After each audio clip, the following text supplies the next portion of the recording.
여러분 버클리 대학 아시죠?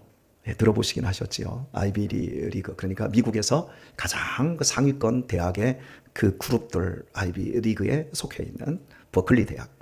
그 대학에서 교수님의 딸이 결혼을 하는데 지금부터 20년 전 얘기입니다. 서울 소망교회에 곽선희 목사님께서 주례를 하시게 되었어요. 그러니까 한국인 교수예요. 한국 사람으로 버클리 대학에서 교수를 하는데 그 따님의 결혼을 하는데 하객들이 그 버클리 대학의 교수들이 거의 대부분인 거예요. 결혼이 한참 진행되는데 교수들이 여기저기서 다 우는 거예요. 그래서 저분들이 왜 남의 결혼식에 와서 저렇게 우나? 신부의 어머니도 울지 않는데 왜 다른 교수들이 저렇게 울까 의아했답니다. 그리고 나서 이제 주례가 끝나고 피로연을 하는 그런 상황에서 왜 그렇게 되었는지를, 왜 울었는지 교수들이 그 얘기를 듣게 된 거야. 우리나라가 지금 결혼들을 안 해요.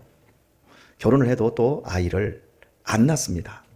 그걸 우리 젊은 사람들은 굉장히 행복이라고 생각하고 그걸 자부심으로 느끼고 왜 이 어려운 처지에 아이를 낳고 힘들게 사냐, 또 왜 결혼을 하냐, 그냥 자유연애하면서 행복하게 살지. 대부분 이렇게 지금 기조가 흘러가는데 이런 기조가 사실은 미국에서 20년 전 이미 3만 달러 이상 국민소득이 올라가면 자연스럽게 벌어지는 현상이에요. 그런데 이미 그때 그 일들이 시작이 되었는데 버클리 대학의 교수들의 65%가 다 독신이에요. 이 사람들이 결혼을 안 한 거예요. 그리고 자식을 낳지를 않은 거예요. 그런데 한국인 교수는 자식을 둘을 낳고 아이들을 번듯하게 키워서 결혼하고 빰빰빠밤 하고 하는, 이 결혼을 하는 걸 딱 보면서 이 독신으로 살았던 사람들이 그게 갑자기 자신들의 인생에 대한 회환과 그것이 너무 좋게 보이는데, 우리가 인생을 잘못 살았구나. 내가 젊은 날 교수가 되어서 정말 남부럽지 않게 명예와 또 부를 다 누렸는데 나이가 50에서 60을 넘어가는 그 즈음에 보니까 아무것도 남는 것이 없는데, 저 교수의 저 삶은 우리가 아는데 애들 키우면서 너무 고생하고 힘들었는데 지금 저렇게 시집장가를 보내는 저 모습을 보니까 저 열매가 진짜 열매였구나. 이제 이걸 깨달은 거예요. 여러분, 개인의 쾌락은 얼마 못 가요. 개인의 욕망은 반드시 후회를 낳습니다. 이기적으로 살면 살수록 자신의 인생이 나중에 비루해지고 내가 뭐하고 살았지? 한탄밖에 남는 게 없어요. 여러분이 지금 우리 중학생들이 복의 근원 강림하사, 찬송하게 하소서, 지금까지 이런 찬양을 했잖아요. 우리 초등학교 때의 마음과 지금 중학교 때의 마음이 달라요, 같아요? 많이 달라요. 초등학교 때 꿈과 중학교 때 꿈이 같아요, 틀려요? 틀려져요. 자꾸 현실적으로 바뀌어가거든요. 고등학교 때 또 달라져요. 대학교 때 또 꿈이 달라져요. 마음의 상태도 다 달라져요. 그럼 20대 때의 마음의 상태와 30대 때의 마음의 상태가 같을까요? 거의 비슷해요. 40대도 거의 비슷해요. 근데 50 딱 넘어가고 60 딱 넘어가고 지천명이 되어버리고 귀가 이제 순하게 들리는 이 순이 딱 되어지면 그때부터 인생에 대해서 내가 늙는 게 느껴져요. 동시에 삶이 무엇이었을까? 나는 제대로 살았는가? 이 부분에 대한 생각이 들어지면서 내가 젊은 날 생각했던 것이 이게 옳지 않았구나, 이것들을 깨달아요. 그래서 우리가 인생을 살아가는 데 있어서 중요한 건 이 세상에 많은 규칙이 있고 많은 모델들이 있지만 우리가 추구해야 될 인생의 길은, 모델은 예수님이에요. 예수님. 그리고 하나님의 말씀대로 살아가는 거예요. 청년의 때 너는 곧 곤고한 날이 이르기 전에 너의 창조자를 기억하라. 금방 곤고한 날이 와버려요. 인생이 멈춰져 있는 것 같아요. 젊음은 굉장히 길게 느껴져요. 그런데 금방 지나가 버려요. 그리고 그 시간 동안 내가 하나님의 바른 말씀대로 내 인생을 조준해서 살지 못했을 경우에는 굉장한 후회를 낳는다는 거죠. 이 세상은 우리들에게 두 가지를 요구합니다. 너 성공해야 된다. 너 출세해야 된다. 이 두 가지를 우리에게 계속해서 푸시를 합니다. 성공하지 않으면 도태됩니다. 출세하지 않으면 남 밑에서 어려운 삶을 살아야 합니다. 이게 자본주의 사회이고 이게 오늘 현대의 문명이에요. 그러다 보니까 어린 시절부터 성공, 1등, 합격, 이런 것들에 굉장히 매진을 합니다. 그리고 빨리 해야 돼. 남들보다 더 신속하게 해야 돼. 남들보다 더 뛰어나야 돼. 계속해서 압박을 받아요. 하지만 저는 농경사회에서 살았거든요. 어린 시절 농경사회에서 살았는데요. 성공해야 돼. 너 출세해야 돼. 그런 얘기는 어른들이 해요. 하지만 어른들의 시골에서 농사 짓는 사람들의 삶을 보면 저 사람들이 성공하기 위해서 농사 안 져. 저 사람들이 출세하기 위해서 농사 안 져. 그냥 일을 해. 그리고 느긋하게 기다려. 농사꾼들이 하는 것은요, 빨리빨리도 없어. 봄이 오잖아요. 그럼 때에 맞춰서 절기에 맞춰서 벽시 담그고, 그리고 논밭 갈고, 그리고 모짜리 하고, 그리고 나서 또 그 시절이 돌아오면 모 날고, 또 고추 심고, 마늘 심고, 그 시기에 맞춰서 정확하게 농사꾼들은 자기가 해야 될 일만 해. 씨만 뿌려. 그리고 그것을 묵묵히 갖고 아침 새벽에 일찍 일어나서 일하고 햇볕이 쨍쨍 뜨거울 때는 좀 쉬어. 그러면서 느긋하게 열매를 기다려요. 그 농경사회에서는요, 성공과 출세라고 하는 것이 별로 의미가 없어. 내가 올해 농사를 져서 먹을거리가 나오고 한 해 농사를 지은 거 가지고 겨울을 지내고 다음에 이듬해 봄까지 살아갈 양식이 있고 고구마가 있고 감자가 있고 김장을 해놓고 그러면 한겨울 딱 지나면 또 오네? 그럼 또 농사해. 저는 농경문화를 체험하고 나서 지금 현대 이 산업사회를 지나고 지금 이제 인공지능 시대까지 제가 지금 왔거든요. 어느 시대가 가장 좋았냐라고 하면 그 천천히 성공하지 않아도 출세하지 않아도 삽질만 잘해도 논에 가서 밭에 가서 일만 잘해도 땀 뻘뻘 흘리면서 일해도 충분히 먹고 살 수 있는 행복했던 때, 난 그때가 가장 좋았지 않았나 이런 생각을 하게 됩니다. 여러분, 우리는 그리스도인입니다. 우리는 하나님을 아는 사람들입니다. 무엇보다도 하나님이 우리를 사랑한다는 걸 알고 있습니다. 저는 여러분에게 자신 있게 하나님은 사랑이시라고 말씀드리고 싶어요. 성경에서 하나님은 사랑이다라고 하는 말로 우리에게 당신의 정체성을 말씀해 주셨는데, 제가 55년을 살아오면서 느낀 것, 경험하고 체험한 것, 그것은 하나님은 진짜 사랑이시다. 인간은 사랑한다 수없이 말하고 사랑을 표현하지만 그 사랑이 얼마 못 가요. 오늘 정말 사랑했던 사람이 금방 원수가 되는 일들이 인생을 살아오면서 수없이 많이 반복되었어요. 사람은 믿을 수가 없어요.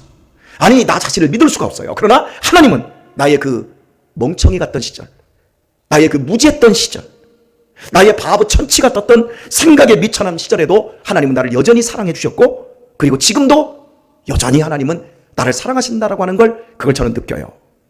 우리 어떻게 살아야 될까요? 바울이 표대를 향하여 살았다 그래요. 그 표대는 예수 그리스도였어요. 나는 얻었다 생각하지 않는다. 그러나 나는 달려간다. 오늘 읽은 본문 15절을 이야기하고 싶어서 제가 버클리대에 있는 현실도 얘기를 한 것이고 중간 과정도 여러분에게 말씀을 드린 겁니다. 15절 한번 볼까요? 그러므로 누구든지 우리 온전히 이룬 자들은 이렇게 생각할지니, 온전히 우리가 이룬 사람들은 이렇게 생각하라 말씀합니다. 뭘 온전히 이뤘다는 걸까요, 여러분? 온전하다라는 것과 완전하다라는 것은 많이 다르지요. 그죠? 여러분, 최고와 최선은 다르지요. 그렇죠? 여기서 온전히 이루었다, 온전히 이룬 자들은 이렇게 말을 하고 있는데요. 우리 그리스도인은 한 가지만큼은 온전히 이룬 사람들입니다. 여러분의 자식들이 여러분의 자식으로 온전히 이루어진 자들이에요. 맞지요? 우리 하영이가 제 자식입니다. 우리 유신이가 제 자식입니다. 얘네들이 내 자식이 되기 위해서 부족한 게 있어요, 없어요? 있나 봐. 여러분에게는 있나 봐. 우리 유민이 유아 제 자식입니다. 얘네들이 권혁철 목사의 자식이 되는 부분에 있어서 아직 부족함이 있나요, 없나요? 부족함이 있어요, 없어요? 없어요. 얘네들은 내 자식이에요. 전혀 부족함이 없어요. 우리가 하나님의 자녀 되는 일에 있어서 우리는 부족함이 없어요. 여러분이 못하고 여러분이 조금 반항하면 마음 아픈 자식은 될 수 있어도 하나님의 온전한 자식은 맞습니다. 공부를 잘한다고 해서 온전한 자식들이 되는 것도 아니고, 재능이 뛰어나다고 해서 온전한 자식이 되는 게 아니라, 자식은 부모의 사랑에 의해서 그냥 온전한 자식인 거예요. 우리가 하나님의 온전한 자식이에요. 어떻게? 당신의 아들을 십자가에 못 박아서 우리의 죄값을 거기서 다 해결을 해버리셨어요. 그리고 우리를 당신의 자녀로 입양을 했어요. 나는 아직 멀었어. 내가 보기에 나는 아직도 형편없는 인간이야. 나는 아직도 너무 이기적이야. 나는 아직도 못돼 먹은 구석이 있어. 나만 그런 것 같아. 이럴 때는 여러분이 아멘을 같이 해주셔야 되는데, 내가 나를 느끼기에는 형편없어.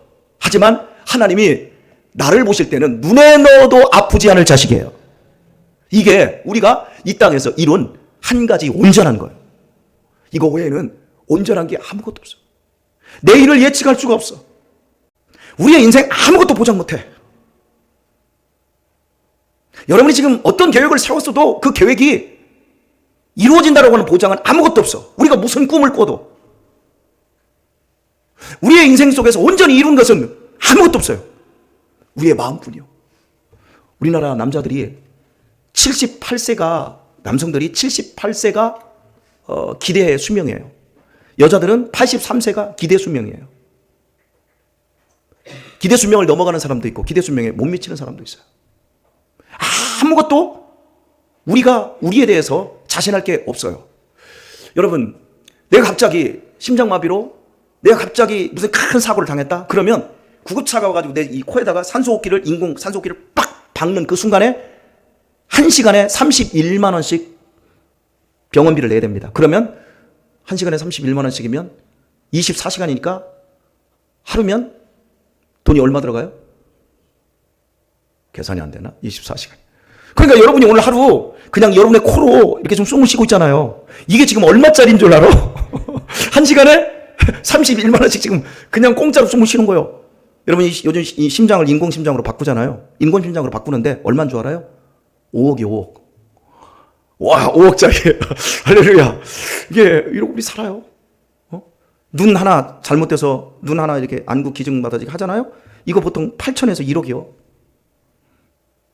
지금 우리가 살고 있는 내 삶, 이 모든 것들 하나님이 우리에게 선물로 주신 거예요. 오늘도 엄청난 선물을 여러분에게 주신 거예요, 하나님이. 그러니까 우리가 짜증 부릴 일이 있어요, 없어요? 하나님이 우리의 구원을 우리가 지금 생각을 못해서 그렇지, 내가 지금 누리고 있는 이 시간들 속에서도 이미 하나님이 나를 온전하게 지금 만들어 가시고 그 온전함을 우리가 지금 누리고 있는 거예요. 공기 안에 뭐 산소만 있는 게 아니라 여러 가지 다 있잖아요. 그런 것들을 하나님이 딱 맞게 온전하게 해서 나한테 주신 거예요. 우리가 지금 이 눈을 이렇게 보고 있잖아요. 이게 지금 보는 이 모든 것도 다 온전함 속에 다 이루어지고 있는 거예요.